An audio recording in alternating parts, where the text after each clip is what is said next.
Hello friends, this is Gaurav and I am welcoming you at my channel RK Gaurav Bhatta. Friends, those who have not subscribed my channel, please do subscribe my channel and press the bell icon so that you will get the notification of my new videos. Friends, जैसे कि आप सभी लोग जानते हैं कि lockdown शुरू है। मेरे पहले वीडियोस आपने देखे थे, मैं बोर्ड पे सॉल्व करता था, बट अब लॉकडाउन होने के कारण हमको पेपर पे सॉल्व करना पड़ेगा। तो आज मैं आपके सामने एक टॉपिक लेके आया हूँ, फाइनेंशियल प्लानिंग। फाइनेंशियल प्लानिंग ये टॉपिक है 10th स्टैंडर्ड महाराष्ट्र बोर्ड की, बराबर। तो फ्रेंड्स, उसमें फाइनेंशियल प्लानिंग एक टॉपिक है, वहाँ पे जो चैप्टर है उसको मैं आपको एक्सप्लेन करने जा रहा हूँ। तो फ्रेंड्स, उसमें आपको टॉपिक है जीएसटी। जीएसटी का फुल फॉर्म है गुड्स एंड सर्विस टैक्स। आज हम जीएसटी के इंट्रोडक्शन के बारे में थोड़ा समझेंगे, बराबर। तो फ्रेंड्स, अब ये जीएसटी क्या है? ये एक तरीके का टैक्स है, बराबर। फ्रेंड्स, अब टैक्स कभी भी दो तरीके के होते हैं, एक होएगा डायरेक्ट और दूसरा होएगा इनडायरेक्ट। ठीक है, डायरेक्ट मतलब ये वो टैक्स है जो कंज्यूमर डायरेक्टली पे करता है, और इनडायरेक्टली मतलब ये टैक्स इनडायरेक्टली उनको पे करना पड़ता है। ठीक है फ्रेंड्स, तो ये है हमारा इनडायरेक्ट टैक्स, मतलब जीएसटी आता है हमारा इनडायरेक्ट टैक्स के अंदर। अब इनडायरेक्ट टैक्स होता क्या है? अब जैसे आप मूवी देखने जाते हो, तो उस पर जो टिकट रहता है उसके ऊपर जीएसटी रहता है, बराबर।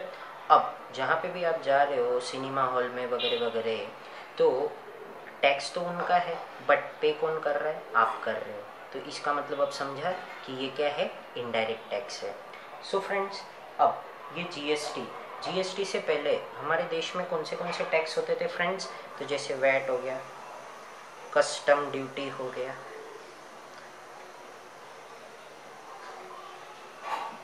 एक्साइज ड्यूटी हो गया।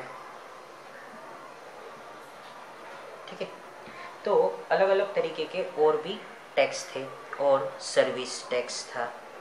ठीक है ना, इन सबको हटा के एक ही टैक्स लेके आए, कौन सा? जीएसटी। फ्रेंड्स, जीएसटी क्या है?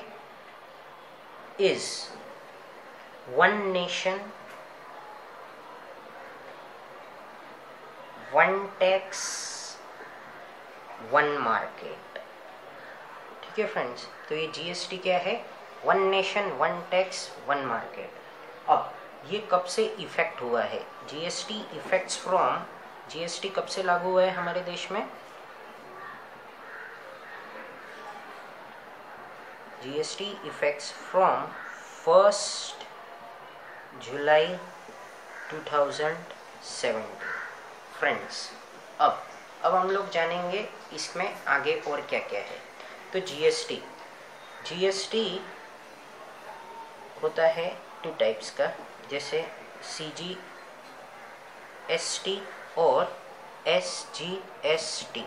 ठीक है, सीजीएसटी मतलब होता है सेंट्रल, और एसजीएसटी होता है हमारा स्टेट। ठीक है, तो सीजीएसटी एसजीएसटी ये दो तरीके के हैं। अब जीएसटीआईएन ये क्या होता है? GSTIN goods and service tax identification number. ठीक है, ये क्या है? हमारा टैक्स आइडेंटिफिकेशन नंबर। ठीक है ना फ्रेंड्स, तो ये अब इसमें और भी अलग अलग टाइप्स के हैं, जैसे जीरो रेटेड टैक्स। इसमें वो आपके टेक्स्ट बुक में भी हो, आप देख लेना टेक्स्ट बुक में, मैं टाइप्स बता देता हूँ एक बार। जीरो रेटेड टाइप्स है ये जीएसटी के। ठीक है, जीरो रेटेड, फिर है तुम्हारा लो रेटेड, फिर उसके बाद में है स्टैंडर्ड रेटेड,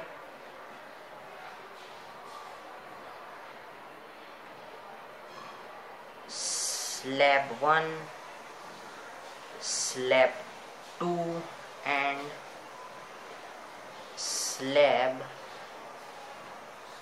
3। ठीक है ना फ्रेंड्स। तो ये हुआ इसका डिटेल। अब मैं आपको बताने जा रहा हूँ जीएसटी के बारे में और भी बातें। तो अब फ्रेंड्स, ये जो जीएसटी रहता है, जीएसटी नंबर हम कहाँ लिखते हैं? जो बिल होता है, बिल उसके ऊपर लिखते हैं, जिसको हम लोग क्या बोलेंगे? Tax invoice. ठीक है, तो ये टैक्स इनवॉइस पे रहता है। अब ये जो GSTIN, ये जो नंबर है, ये कितने नंबर्स का रहता है? 15 अल्फा न्यूमरिकल्स। ठीक है, 15 अल्फा न्यूमरिकल्स का रहता है ये। 15 अल्फा न्यूमरिकल्स। अल्फा न्यूमरिकल्स का मतलब क्या है? तो अल्फा मतलब होता है हमारे अल्फ़ाबेट्स, जैसे ABCD, और नंबर्स मतलब 1 2 3। ठीक है, तो ये रहता है हमारा 15 अल्फा न्यूमरिकल नंबर्स से। ठीक है ना फ्रेंड्स।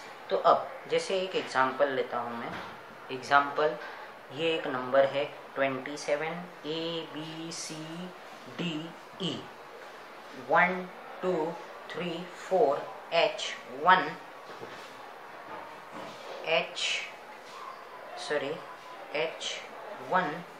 Z5। ठीक है, तो अब ये क्या है? 27 ये क्या है? स्टेट कोड होता है। क्या होता है ये? State code. स्टेट कोड मतलब क्या? अब जो हमारा राज्य है उसका जो कोड रहता है वो है। ठीक है, तो हमारा महाराष्ट्र है, महाराष्ट्र है, तो महाराष्ट्र का कोड क्या रहेगा? 27। अब ABCD ये जो लिखा हुआ है, ठीक है ना, ये कहाँ से कहाँ तलक? 10 डिजिट। ये जो यहाँ से यहाँ तलक जो डिजिट है वो काय के है? तुम्हारे पेन नंबर है। क्या है ये? जो पेन कार्ड रहता है ना, उसका पेन नंबर है। ठीक है फ्रेंड्स। अब ये 1 क्या है? ये जो 1 है ना, 1 का मतलब क्या है कि इनका एक ही रजिस्ट्रेशन है। एक रजिस्ट्रेशन मतलब इन्होंने एक ही मतलब रजिस्ट्रेशन किया हुआ है, तो ये 1 रजिस्ट्रेशन रहता है। 1 रिप्रेजेंट्स रजिस्ट्रेशन। ठीक है, अब Z ये क्या है? डिफॉल्ट। डिफॉल्ट हर में रहेगा ये बाय डिफॉल्ट, मतलब जिनका भी रहेगा ना GST नंबर, उसके ऊपर Z लिखा हुआ ही रहेगा। अब 5, check sum digit the validity of GST TIN when entered on a GST portal. ठीक है, ये 5 इनकी वैलिडिटी चेक के लिए रहता है। ठीक है फ्रेंड्स, तो ये था इसका इंट्रोडक्शन।